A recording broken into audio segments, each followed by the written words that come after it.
না করবে কেন? নির্বাচন কমিশনের কি হাত পড়েছে এখনো? নির্বাচন কমিশন এনুমারেশন করাচ্ছেন, ভোটার লিস্ট করাচ্ছে। নির্বাচন কমিশনের সরাসরি অধীনে তো এখনো আমরা এসে যাইনি, সেটা ঘোষণার পর আসে, ভোট ঘোষণার পর আসে। চলো না,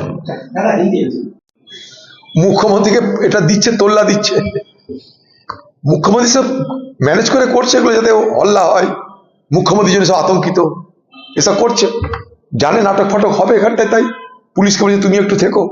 বিজেপি নেতাদের বলছে ভাই যা কিছু করো আমাকে একটু দেখো, আমার একটু বাজারটা তৈরি করো, আমি তোমাদের পশ্চিমবঙ্গে বাজার তৈরি করে দিচ্ছি, তোমরা আমার বাজার তৈরি করে দাও। ভোটের মুখে নির্বাচন, আমি হলে একটা সিভিক পুলিশও রাখতাম না, ওর আবার একটা সিভিক জানে তো এক্ষুনি কোথায় রাস্তাঘাটে কি করতে লেগে যাবে, সার্কাস ফার্কাস করতে লেগে যাবে, ঝঞ্ঝাট। তারপর একটা মহিলা আছে ওখানে দিল্লির পুলিশ আই করছে, তুই এখানেই থাক।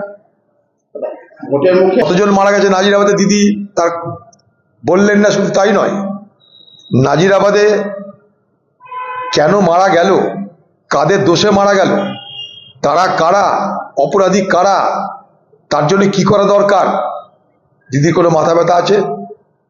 যেখানে থাকেন দিদি কালীঘাট, সেখান থেকে কয়েক কিলোমিটার দূরে, 10 থেকে 15 কিলোমিটার দূরে হচ্ছে নাজিরাবাদ।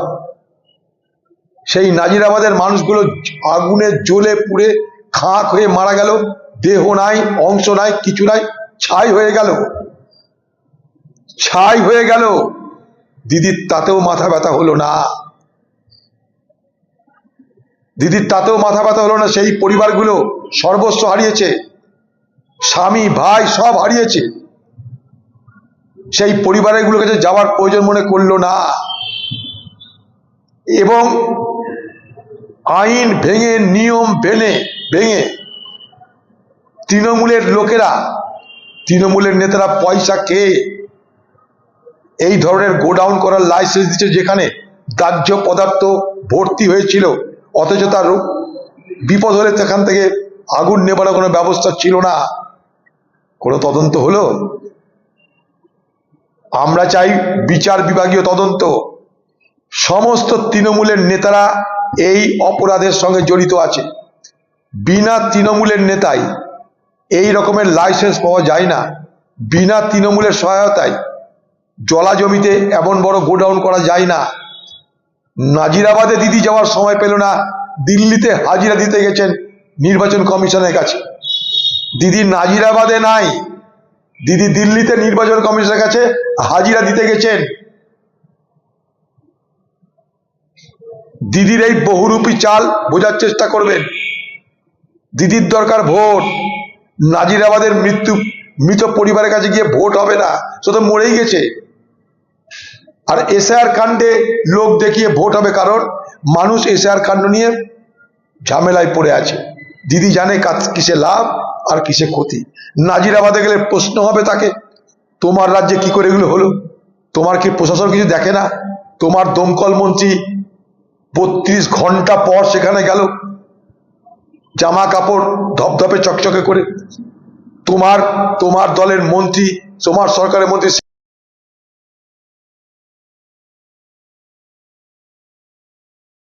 তাদের পরিবারের সদস্যদেরকে নিয়ে দিল্লি গিয়েছে মমতা ব্যানার্জি।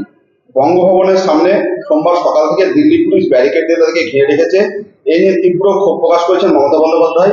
তিনি বলেছেন, হোম মিনিস্টার বাংলায় এলে আমরা রেড কার্পেট পেতে দিই, আর তুমি ব্ল্যাক কার্পেট দেখাচ্ছ, কেউ না লড়লে আমি লড়বো, আমি অভিষেক একসাথে বঙ্গভবনে যাচ্ছি। আমি আপনাদেরকে আগেই বলেছিলাম যে দিল্লি গিয়ে মমতা ব্যানার্জি সার্কাস দেখাবে। সার্কাসের শুরুয়াত হলো। এসআইআর কারণে মানুষের মৃত্যু নিশ্চয়ই হয়েছে, কিন্তু কে কিভাবে মারা গেছে তা কিন্তু আমরা কেউ জানি না। সব মৃত্যুর কারণ কি এসআইআর তাও আমরা জানি না, কিন্তু আমরা এটা জানি যে পশ্চিমবঙ্গের পরিযায়ী শ্রমিকরা বাইরে হত্যা হয়েছে, হত্যা হচ্ছে। তাদের জন্য কিন্তু পশ্চিমবঙ্গের মুখ্যমন্ত্রী দিল্লিতে গিয়ে একবারও ধর্ণা অবস্থান কিছু করলেন না। আমি একথা বলছি না যে এসআইআর কাণ্ড নিয়ে প্রতিবাদ করা উচিত না, কিন্তু প্রতিবাদটা কখন করছে যখন এসআইআর শেষ হচ্ছে।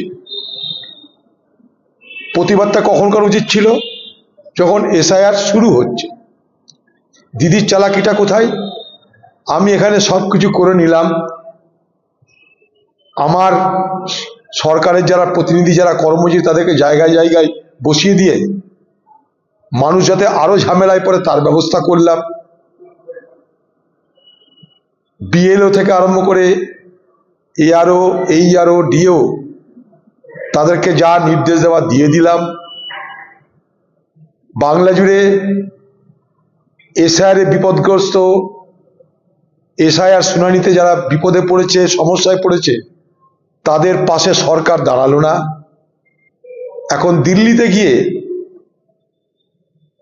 পশ্চিমবঙ্গের এসআইআর কাণ্ডে যে বেনিয়ম, সে বেনিয়ম দেখাতে তিনি তৎপর হলেন। এ বেনিয়ম ঠেকানোর তার দায়িত্ব ছিল পশ্চিমবঙ্গে বসে, কারণ পশ্চিমবঙ্গ সরকারের পক্ষ থেকে এসআইআর করার জন্য 90,000 কর্মচারীকে সরবরাহ করা হয়েছে। তাই মুখ্যমন্ত্রী আগামী দিনে দেখাতে চাইছেন যে বাংলার মানুষের ভোট অধিকার প্রতিষ্ঠিত করার জন্য তিনিই একমাত্র চিন্তা করলেন, আর কেউ করলেন না। অথচ এই এসআইআর পশ্চিমবঙ্গে শুরু হয়েছিল মমতা ব্যানার্জির সহযোগিতায়। তার নির্দেশেই তার সরকারের কর্মচারীরা নির্বাচন কমিশনের কাছে ট্রেনিং নিলেন কেমন করে এসআইআর করতে হয়। তার দলের লোকদের বুথে বুথে পাঠালেন যাতে একটা লোকও বাদ না যায়। আমি তো দাবি করেছিলাম যে দুয়ারে যদি সরকার হয় তাহলে দুয়ারে এসআইআর কেন হবে না? বাংলার মুখ্যমন্ত্রী কি পারতেন না? আপনি করেননি। আপনি চেয়েছেন সমস্যা হোক, এবং আপনি সমস্যা আরো তৈরি করছেন। তারপর সমস্যা তৈরি করে সেটাকে আপনি দেখাবেন যে আমি ঠিক করলাম। আমাদের এখানটা স্কোয়ার ফিল্ডের মাঠে ছোটবেলায় আমরা দেখতাম যে দাঁতে পোকা লাগলে ঝাড়াই করে তার পোকা বার করার গুণিনরা এসে এখানে ম্যাজিক দেখাতো। তাদের দেখাতো দাঁতের মধ্যে থেকে কিলবিল করে পোকা বেরিয়ে চলে আসছে। সেই পোকা বেরানোর ওষুধ সেই গুণিন দিচ্ছে সেই রুগীকে। আপনারা শুনেছেন যে দাঁতের পোকা কোনোদিন কিলবিল করে বেরিয়ে আসে? দাঁতের পোকার হচ্ছে ক্ষয় রোগ, তাকেই আমরা দাঁতের পোকা বলি। তো বাংলার দিদি